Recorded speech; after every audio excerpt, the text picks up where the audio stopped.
यहाँ की अगर ओरिजिनल बाउंड्री वॉल, अगर आप उसको बाउंड्री वॉल कह सकते हैं, एक फेंस है, जो वो फेंस वहां पे लगी हुई है, आप उसकी ग्रिल वगैरह देखें, वो इतनी सी है, वो एक बाउंड्री लाइन की निशानी दे रही है कि यहाँ पे इसकी हद है, वो किसी को रोकने के लिए नहीं बनी। और यहाँ पर आप देखें, इस एंड से लेकर उस एंड तक इन्होंने ये एंट्रेंस दिया था। ये क्या बन रहा है? और इसके जितने भी एंट्रेंस है, उधर एक एंट्रेंस है जो रोड है वो पीछे तक जाता है, कुछ लोगों के घर वहां पे गेट खुले हुए हैं। वहां पे गेट क्यों लग रहा है? पीछे की तरफ गेट लग गया है, तो क्या हो रहा है कि एक्सेस, ये फ्रे हॉल तो ऐसी जगह है, इतवार के दिन आप घूम के देखें कौन लोग आते हैं यहाँ पे।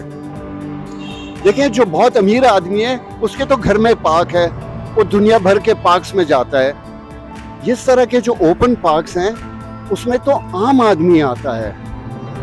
आप क्या कर रहे हैं? उनकी एक्सेस रिस्ट्रिक्ट कर रहे हैं, कुछ लोगों के लिए रोक रहे हैं, जो भी कर रहे हैं। आपका जो भी मकसद है, अगर किसी ने कहा, जवाब में कहा कि this is only an arch, हम खूबसूरती के लिए बना, क्या खूबसूरती के लिए बना रहे हैं जी? असली बिल्डिंग को आप इससे छुपा रहे हैं,